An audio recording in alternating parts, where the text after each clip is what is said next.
Bienvenidas, bienvenidos al taller del día de hoy. Tenemos el honor de tener un invitado muy importante que nosotros admiramos mucho, que es el doctor Eduardo Luis Cecotti. Él es doctor en odontología, es académico de número de la Academia Nacional de Odontología en Argentina, ex profesor titular, consultor de Clínica Estomatológica 2, Universidad del Salvador, AOA, esa es la Asociación Odontológica Argentina, ex profesor consulto de la sección Patología Oral, Academia Nacional de Medicina, ex profesor adjunto Cátedra de Clínica Estomatológica, Facultad de Odontología, Universidad de Buenos Aires, docente autorizado de Estomatología, Facultad de Odontología, Universidad de Buenos Aires, especialista en estomatología, autor de más de 60 publicaciones en revistas de la especialidad, autor de varios libros y atlas, conferencista internacional, múltiples premios que reconocen su trayectoria profesional. Así que, doctor, le dejo acá la pantalla y le agradezco enormemente que esté acá con nosotros. Bueno, Karina, muchísimas gracias.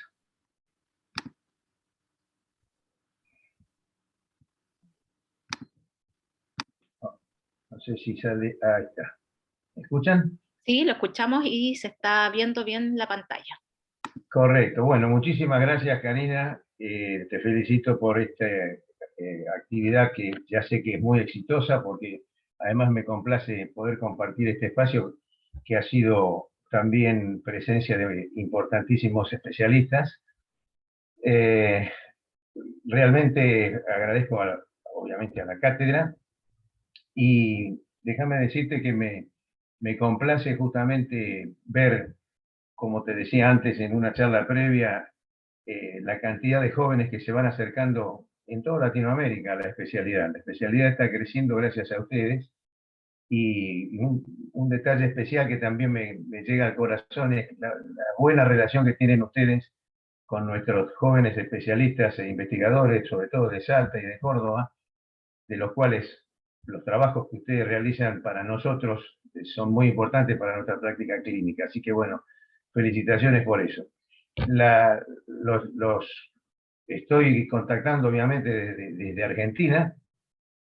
Quiero mostrarles, este edificio es la Facultad de Odontología de la Universidad de Buenos Aires, donde yo me doctoré y donde estuve trabajando más de 20 años como profesor. Este es el Hospital Muñiz, el antiguo hospital de infecciosa de Buenos Aires, donde yo hice mis primeras armas en el tema SIDA. Acá se vio el primer paciente de SIDA que hubo en la Argentina, justamente fue un odontólogo, fue un dentista. Y allá por el año 86 fue el primer caso. Acá investigamos mucho y tuvo mucho que ver con nuestro atlas de lesiones orales. Y un comentario especial en la Academia Nacional de Medicina. Para nosotros es muy importante. Yo no sé si pasa en otros países, pero siempre hubo una pequeña distancia entre los médicos y los odontólogos. Y esa distancia se acortó, o yo diría se eliminó, justamente a partir de esta especialidad, de la patología oral, porque hoy tanto médicos como odontólogos trabajamos en conjunto. Y acá en la Academia Nacional de Medicina tuve el placer de que haya sido convocado a generar el servicio de patología oral en el Centro de Estudios Oncológicos, lo cual para la especialidad y para la odontología fue un orgullo, porque era el templo de los médicos. Dicho esto, digamos, y contado un poco los lugares donde uno se formó, vamos al caso clínico. Quiero contarles, perdón, que estuve durante todo este año en boxes haciéndome algunas reparaciones. Así que lo que hice fue buscar un poco en mis archivos casos clínicos y encontré este que me pareció interesante compartir y sobre todo no solamente para los estudiantes, para los prácticos generales, sino justamente para que podamos compartir con aquel que le pase algo parecido o se encuentre con un caso parecido, lo pueda resolver. Se trata de un chiquito de 11 años con síndrome de Down, que es derivado de la provincia de Santa Cruz, una provincia que está bien al sur de la República Argentina, muy lejos de Buenos Aires. Síndrome de Down, es diabético, es celíaco, no tiene otras alteraciones más de destacar, más allá de las características de su patología de base, y llama la atención justamente la textura, digamos, de la mucosa del labio y de la lengua especialmente, como vamos a ver después. Como antecedente refiere una cirugía de un quiste dentígero que le sacaron en la zona 22, en el paladar, a los 8 años, sin complicaciones posoperatorias. Y la mamá comenta que cada tanto tiene procesos infecciosos bucales.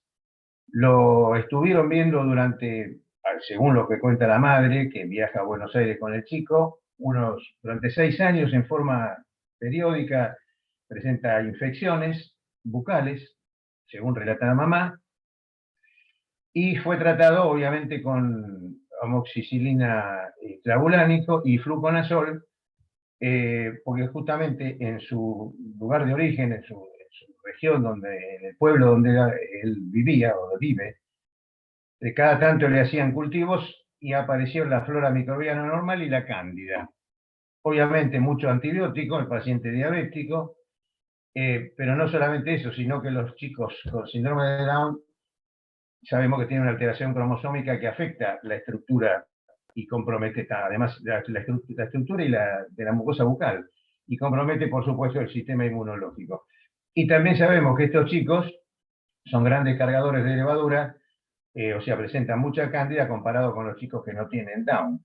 Pero acá recordemos, le están dando cada tanto antibióticos y al mismo tiempo es diabético. Por lo tanto, la presencia de la cándida en esos cultivos parecería ser normal.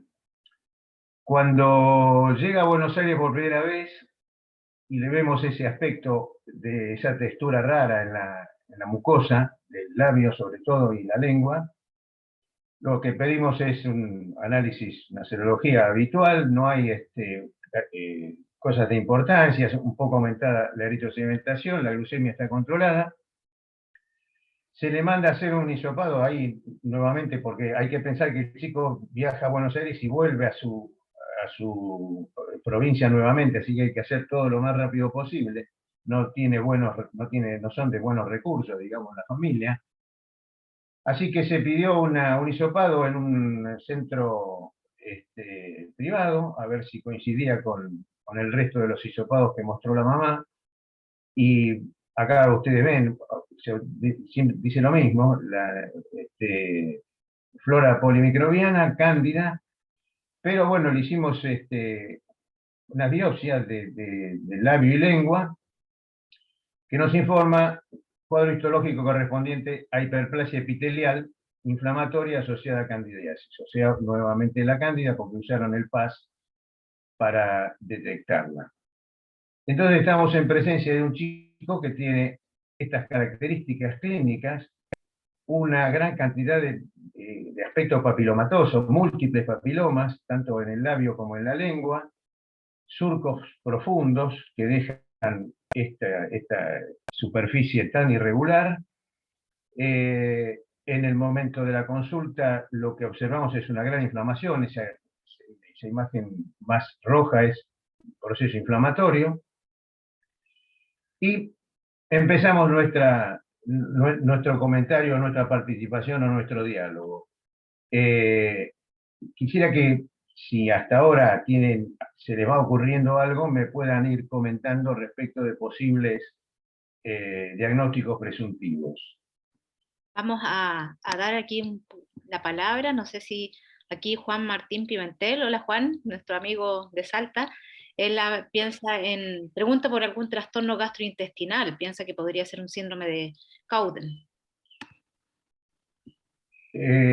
Bueno, ahora vamos a ver en los estudios que se le han hecho. El síndrome de Cowden tiene esas características, de manera que, bueno, no sé si alguien más tiene algún otro diagnóstico presuntivo. Reconozcamos que estamos ante un cuadro no demasiado típico como para enseguida, digamos, acertar con un diagnóstico, pero bueno, vayamos con el síndrome de Cowden. Sí, acá el doctor Moreno también piensa lo mismo, así que es. Bien, Moreno, perfecto. Bueno, le recordamos entonces que es una enfermedad hereditaria que no es muy frecuente, justamente lo que decía Juan Martín, hablando de trastornos gastrointestinales, porque se presenta con poliposis gastrointestinales, y tumores amartomatosos, es decir, aparecen presencia de tumores generalmente benignos, constituidos por un tejido que justamente pertenece y es exactamente igual al lugar donde asienta. También presenta anomalías cutáneas, pero lo más importante de este síndrome es que tienden a desarrollar tumores malignos, sobre todo de mama y de tiroides. El origen, bueno, se sabe, es un tema genético, hay una mutación del gen de un supresor humoral, que es el PTEN, no es el único, no es la única patología donde este gen se altera, pero en este caso es característico. Se han encontrado otros genes oncosupresores que también están alterados. En realidad, Cowden se llama Cowden porque es el apellido de la primera paciente. Y bueno, se presenta con cosas puntuales, que es lo que nosotros investigamos en este paciente. Los triquilemomas, que son alteraciones del folículo pilosebáceo, eso aparece en la piel, fibromas escleróticos, pero fundamentalmente la afectación de la mucosa, como dice en la literatura, es muy frecuente, y se manifiesta por esa papilomatosis labial y lingual que dan ese aspecto de empedrado. Bueno, buscando un poco en la bibliografía, hay un trabajo en donde dice si hay una excepcional asociación entre el síndrome de Cowden y el síndrome de Down. Recordemos que este chiquito tiene el síndrome de Down. Seguimos viendo las características papilomatosas de la lengua, los surcos profundos que van dejando, miren los múltiples papilomas en la mucosa del labio. Obviamente es importante que tanto los dermatólogos como los odontólogos estemos al tanto de esto, porque si se hace el diagnóstico temprano, obviamente ese paciente puede tener un control permanente, porque como dijimos puede haber cánceres de tiroides y de mama, además de otras lesiones. Fíjense que dentro de las lesiones de piel o de mucosa siguen existiendo, como les decía, los fibromas escleróticos y las lesiones papilomatosas. Lo que hicimos, se hizo un examen, obviamente en contacto con los médicos del Hospital Garrahan, de tiroides y tracto digestivo, y no se encontró ninguna evidencia de enfermedad en esos órganos. Le mandamos a revisar un poco la piel con el dermatólogo y justamente se encontró en el área de la piel glútea. Fíjense cómo se hizo una biopsia y el diagnóstico fue fibroma hipocelular esclerótico, y el patólogo nos dice esta lesión puede integrar el síndrome de Cowden. De manera que vamos más o menos orientados en el diagnóstico. Pero obviamente para confirmarlo hicimos un estudio molecular, o sea, un estudio genético para tratar de ver si existía esa alteración en el gen PTEN. Y el resultado informa que no se observaron alteraciones, ni mutaciones, ni microdelecciones en estos exones, que son los que normalmente se estudian para confirmar esta patología.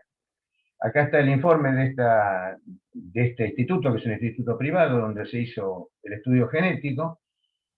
Y bueno, a partir de ahí empezamos a preguntarnos qué es lo que está pasando, porque teníamos clínicamente las características de un síndrome de Cowden. Es más, yo creo que a ustedes les ha pasado también, cuando se encuentran con un caso interesante y raro, bueno, apuntan a que sea eso, porque así después lo pueden compartir, lo pueden publicar, y los colegas, si algún día se encuentran con algo, ya saben cómo manejarse.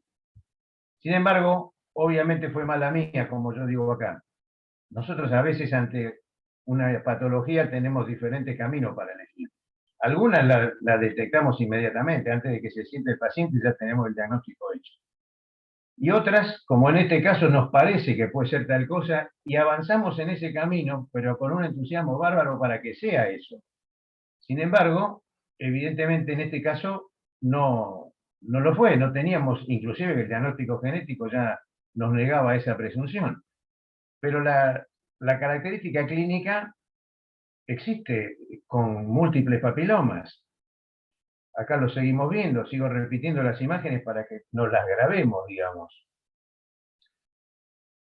Pero una de las veces que vino a Buenos Aires, la mamá me dice, a mí lo que me preocupa es la cantidad de pus que este chico acumula en la boca cuando duerme. Eh, entonces, y entonces me dice, mire, ve esto que está acá, y me señalaba acá esta desecación, digamos, sobre el labio.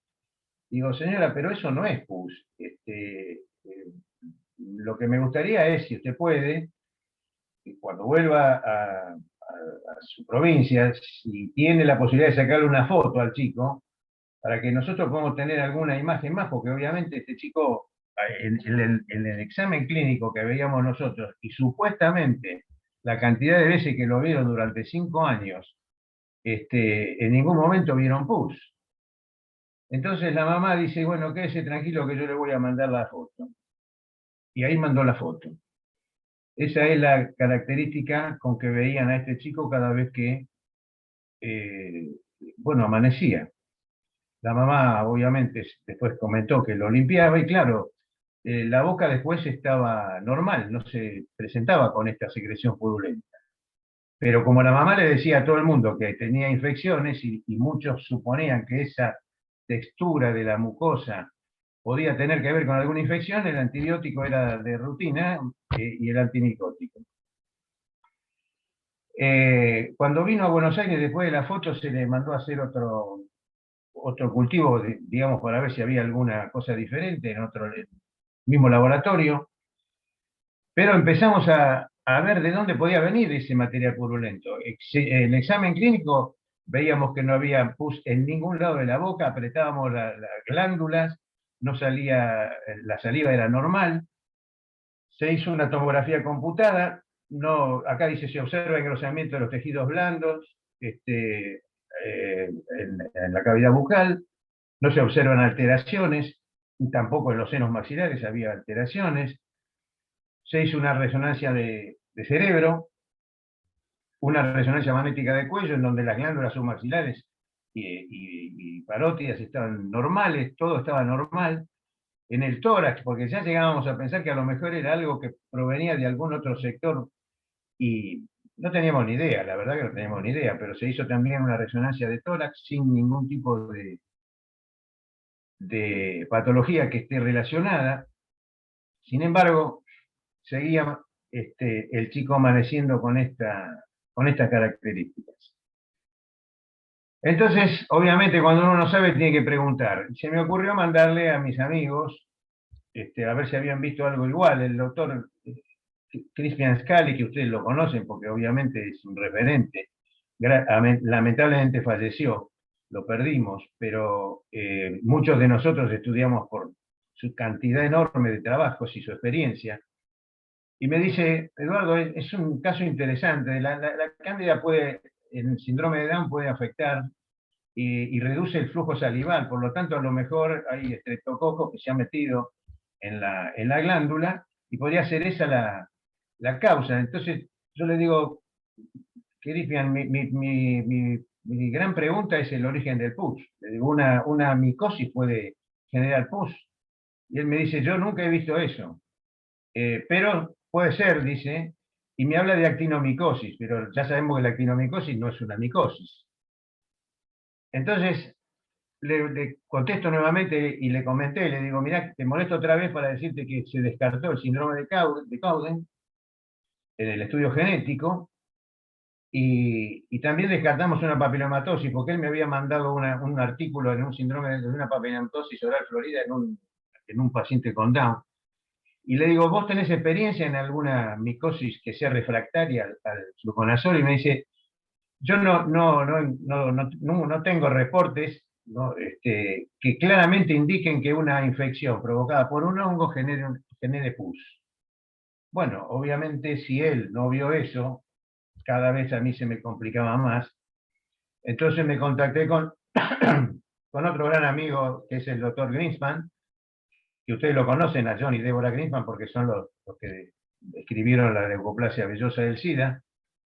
Y me dice, no tengo mucho que agregar, dice, pero consulté con mi colega de acá de la Universidad de California, San Francisco, y uno de ellos, el profesor Jordan, perdón, le dice, Ellos están seguros, por mí, ¿no? Están seguros que no es una esclerosis tuberosa, si es que el pus, en el caso de que sea pus, podría provenir de las glándulas salivales, porque en esos casos hay una gran deshidratación. Obviamente, descartamos eso, la esclerosis tuberosa es un trastorno, como dice acá, poco frecuente, que también genera crecimientos benignos, pero, perdón, pero está descartado, digamos eso. Entonces, con este intríngulo se me prende la lamparita y me doy cuenta que el paciente siempre fue atendido en consultas ambulatorias y en horarios vespertinos, es decir, de hecho cuando venía a Buenos Aires yo lo veía a la tarde y las veces que lo habrá visto su médico allá en Santa Cruz también era fuera del horario en que el chico tiene la secreción purulenta, digamos, porque después no se ve.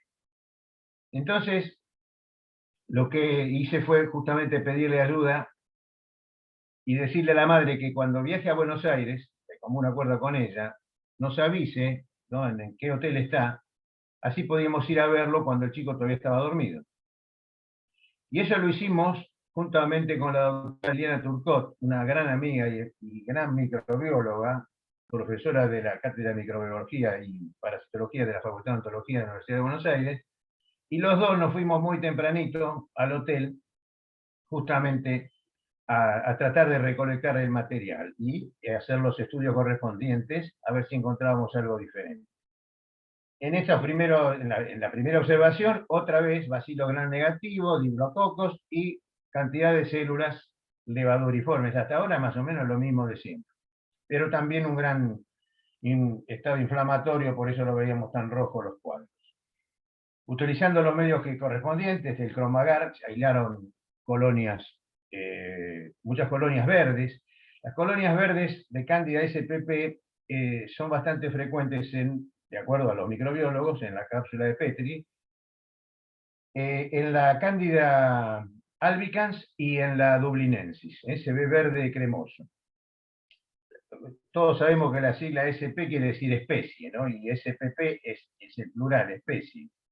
Si la especie no se identifica, se escribe solamente el género seguido de SP o SPP.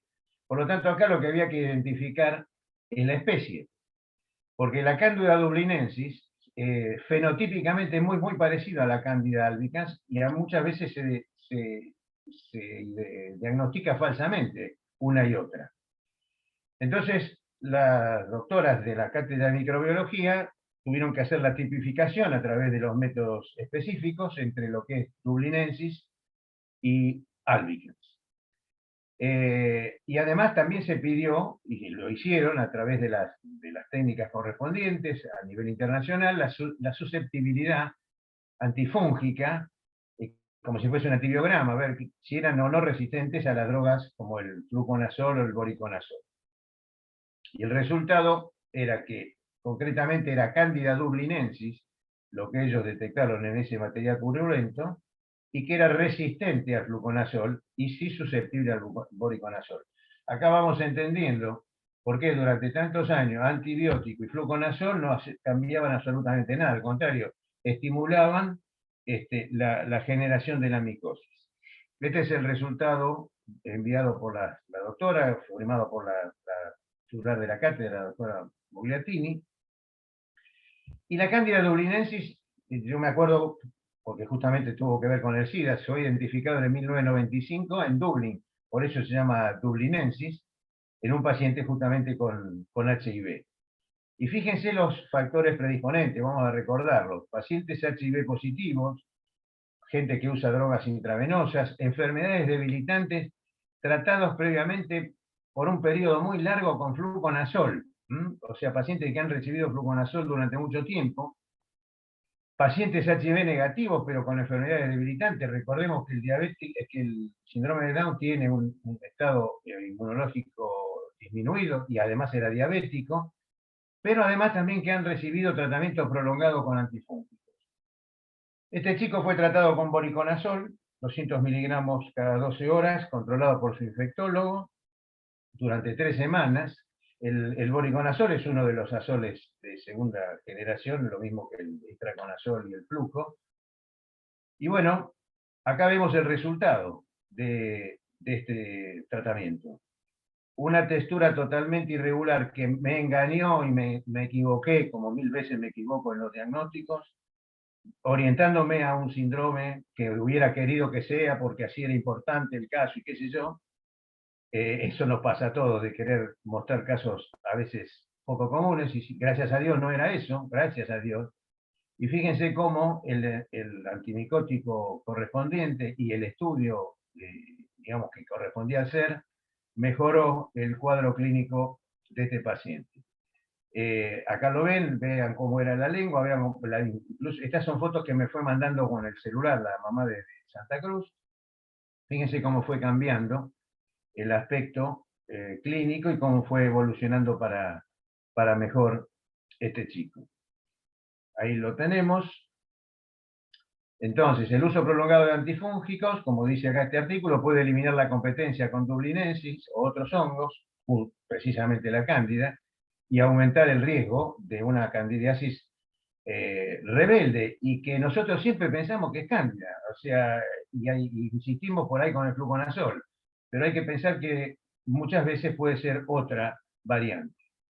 Por lo tanto, la conclusión es: cándida puede generar un absceso de pus, cosa que a mí personalmente me sorprendió. Recuerden que al mismo Scali y a John Greenspan también le sorprendió. Sí, puede hacerlo. Y si uno mira la bibliografía, se va a encontrar con unas cuantas artículos en donde hay abscesos provocados por micosis, abscesos cerebrales, abscesos en parótida. Fíjese en este caso por cándida glabrata, o sea que no siempre la dublinensis o la Candida albicans. Acá otro caso de absceso en la piel provocada por cándida. Entonces, para terminar, la candidiasis puede ser localizada, diseminada, sistémica, como todos nosotros sabemos. Puede afectar la piel, las mucosas, a veces puede afectar órganos internos, y las variaciones citopatológicas van desde una inflamación mínima hasta supuración o reacciones granulomatosas. Como vemos, a veces necesitamos ayuda, ¿no es cierto? Nosotros creemos que nos la sabemos toda, pero a veces necesitamos ayuda. Así que bueno, espero que les haya interesado este caso. Pueden ya despertarse si quieren, obviamente. Y bueno, Karina, de todo lo que tenía guardado en mi arcón, desempolvé que espero que haya sido, bueno, de interés para ustedes. Claro que sí, Doc. Muchas gracias por su excelente caso y rescato mucho todas las enseñanzas que nos deja, porque en realidad hay varias cosas que a mí me gustaría comentar y vamos a ver si también en este rato vamos a ver si también hay algunos otros comentarios, pero primero mi admiración en el sentido de lo que usted está diciendo y que muchos estudiantes también me gustaría se lo llevaran. Que uno nunca se la sabe toda, eso es lo primero. Y a pesar de toda la gran experiencia que acá el maestro nos muestra que él tiene, uno siempre tiene que estar preguntando frente a la duda.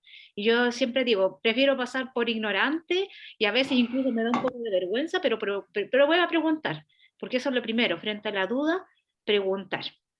Te interrumpo, pero te pido disculpas por la interrupción, pero eso que vos decís, yo siempre se lo dije a los alumnos. A veces se piensa que preguntar a otro es minimizarse, o que el otro va a decir, pero este es un bruto, ¿cómo es que no sabe esto? Pero es al revés, el hecho de preguntar a otro a uno lo engrandece y al mismo tiempo le ayuda a aprender. Y justamente lo mismo pasa en las derivaciones. Hay colegas que por ahí dicen, no voy a derivar porque al que le voy a derivar va a pensar que yo no sé nada. Al contrario, nosotros agradecemos los especialistas que nos deriven los pacientes, porque es justamente eso, primero una forma de actuar como corresponde. Segundo, es una forma de aprender, no de avergonzarse. Así que coincido totalmente con vos. Uno tiene falla, uno nunca la sabe toda, y menos en esta especialidad que todos los días hay algo para aprender. Exacto, y esa es la otra parte que quería también rescatar del mensaje, porque después vamos a ver los comentarios del caso clínico, que me parece excelente y súper interesante. Y el otro mensaje es ese, que uno también tiene el derecho a equivocarse. Uno no siempre va a dar siempre los diagnósticos correctos, y hay que saber y reconocer que tiene, en algunas partes uno piensa que está haciendo lo mejor, pero puede también equivocarse porque no lo sabemos todo. Entonces, creo que ese mensaje es como súper valioso, y me parece súper bueno este consejo y el mensaje que nos está entregando. Eso, yo voy a ahora dejar, porque me imagino que muchos querrán comentar sobre el caso, que es importante, así que Ricardo, el doctor Moreno quiere comentar también. Sí, primero que nada agradecer al doctor Cecotti este interesante caso. Indudablemente que alabo su espíritu de investigación clínica en este caso, porque claro, todo apuntaba hacia una apreciación diagnóstica que a lo mejor habría sido desde un modo simplista, pero hay cosas que uno cuando es clínico tiene que tomar en cuenta y que aquí yo creo que se tomaron en cuenta, a pesar de que el paciente probablemente no haya sido muy colaborador en ese sentido, porque por el síndrome de Down que presenta, ahí está la madre, ¿no es cierto?, y que aportó con datos que eran importantes y que dejaban dudas con respecto al caso. ¿Ya? Yo creo que fue fundamental esto de lo que ella planteó con eso del pus, ¿ya? O el aspecto de pus que tenían esa secreción, ¿ya? Porque indudablemente te hacen pensar, bueno, parece que no es 100% lo que yo pensaba inicialmente. También rescato el hecho de buscar, no quedarse con el aspecto clínico, sino que buscar las alteraciones cromosómicas que se caracterizan del síndrome de Cowden para descartarlo, porque muchas veces uno se queda con la clínica. Y también muchas veces uno se queda con el examen básico. Claro, porque Cándida es morfológico. Uno mira un frotis con cándida, ¿ya? Y la reconoce casi inmediatamente, ¿ya? Pero, ¿qué especie específicamente es? Si ese es el cuento, ¿ya? Y el otro gran cosa que uno tiene que hacer también es no quedarse solamente con el tema de qué especie es, sino a qué es sensible, ¿ya? Porque también podemos, o sea, creemos que el fluconazol o el itraconazol o cualquier otro es fantástico y va a solucionar todos los problemas, pero obviamente no lo está solucionando y obviamente está generando una presión, una selección artificial de un germen en desmedro de otros, ¿ya? Porque obviamente los antibióticos y el uso de antibióticos de amplio espectro, el uso de fluconazol, indudablemente que matan a los gérmenes sensibles, pero los gérmenes que no son sensibles permiten su proliferación porque le están dejando el campo libre. Ahora, la pregunta que yo también me hago, porque en rigor estricto el término absceso, estamos hablando de pus dentro de los tejidos, aquí sería más bien un párulis o algo que en el fondo es exudado. ¿Esto provenía de las glándulas salivales o provenía de la propia mucosa? Me da la impresión de que provenía de la propia mucosa por la sencilla razón de que en la biopsia, una de las descripciones que aparecía ahí del patólogo era que había microabscesos dentro de, claro, ¿sí? Microabscesos que uno también los ve, por ejemplo, en la lengua geográfica, exactamente, ¿ya? En otra, entonces la psoriasis, claro, entonces muchas veces, bueno, ¿no será mejor tratar eso eliminándolo superficialmente? Y ahí el tema de la observación clínica que afortunadamente la madre y hacerle caso a la anamnesis. Yo siempre le digo a los estudiantes, ojo, yo creo que un 80% del diagnóstico lo da la anamnesis, ¿ya? Y por lo tanto a la anamnesis hay que ponerle mucha atención, muchísima atención, ¿ya? Después veremos el aspecto clínico y después trataremos de entender cómo es el cuento. Pero lo felicito, doctor Cecotti, porque en realidad es un ejemplo excelente de cómo nosotros debemos enfrentar los casos clínicos. Eso. Moreno, yo lo felicito a usted porque usted tiene una vista de lince, porque en ese informe histopatológico, que era una letra chiquita, justamente esos microabscesos espongiformes, a usted le llamó la atención porque evidentemente usted sabe y entiende de esto. Gracias. Bien, no sé si hay alguien más que quiera hacer un comentario. Acá en el chat, Doc, le están mandando muchas felicitaciones, muchos cariños. Aquí Estefanía Fernández le manda muchos, dice que lo esperan por pronto por Corrientes, Argentina, y Patricia Gada también le manda saludos desde Santiago del Estero. Así que tiene hartas fans y hartos fans que estamos acá felices de poder Sí, compartir. no, muchas gracias a todos ellos, los quiero mucho a todos. Muchísimas gracias. Ya, yo quisiera, lo que sí, aprovechando que aquí hay estudiantes y también más o menos para que se entienda la situación. Acá tenemos una selección artificial de un tipo de germen que está generando una reacción. Y lo que vemos, este aspecto espongiforme de papilomatoso de la mucosa, ¿ya? Es porque la mucosa está sufriendo un proceso de adaptación, ¿ya? Está sufriendo varias cosas, aparte de los microabscesos que se relataban ahí en la descripción, está también sufriendo de acantosis, está produciéndose una proliferación celular, que es una forma que tiene el organismo de reaccionar ante la agresión, ¿ya? Entonces, todas las cosas que están ahí calzan. Entonces, cuando se trató al paciente con esta otra medida, y los tratamientos, sabemos que los tratamientos antifúngicos tienen que ser prolongados porque necesitamos matar al hongo en todas las capas del epitelio, pero resulta que el epitelio tiende a irse descamando. Por lo tanto, cuando recién llegue el medicamento a las primeras capas epiteliales, pero no va a llegar a las últimas, y entonces tenemos que esperar a que este epitelio ya se sature de alguna manera con este medicamento para ir eliminando las capas de gérmenes que están ahí, ¿ya? No es como cuando un germen entra al organismo y con un antibiótico que unos 3-4 días incluso ya tenemos efecto, ¿ya? Acá es una situación mucho más compleja. Entonces, tenemos varios fenómenos que nosotros los pasamos en patología general, y es para que ustedes los busquen ahí, cuáles son los fenómenos patológicos que están asociados, ¿ya? Y también el color cambió. ¿Por qué? Porque acuérdense que el color de la mucosa está relacionado con la vascularidad y con el grosor epitelial, y también este aspecto espongiforme también le genera un aspecto, ¿no es cierto?, de alteración del color, ¿no es cierto?, dado por las células que están un poco más englobadas y están con edema intracelular, además. Que a eso se refiere espongiforme. Muy bien, muy bien, muy bien. Excelente. Muchas gracias. Y ya como para ir cerrando. Yo puedo ¿Sí? dar unas palabras. ¿Qué tal, Karina? Primero saludarte, Ricardo, felicitarlo por los talleres y obviamente aprovechar la oportunidad de saludarlo al profesor Cecotti y agradecerle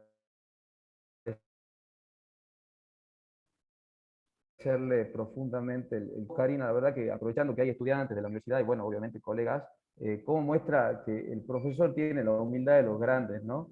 Donde él acá nos viene a mostrar un caso clínico donde se equivocó y después inclusive preguntó a otros colegas cómo resolverlo, y esa es la importancia y el mensaje que él nos deja, ¿no? La humildad que siempre la tuvo y la sigue teniendo, porque yo creo que en la mayoría de los casos los grandes profesores siempre nos muestran cómo les va y las cosas buenas que hacen, y por ahí no nos muestran cuando tienen algún error o que nos pasa a todo el mundo porque somos seres humanos, inclusive tener también la humildad de hacer interconsultas con otros profesionales. Así que bueno, eso era mi saludo y mandarle un abrazo grande al profe y todos ustedes.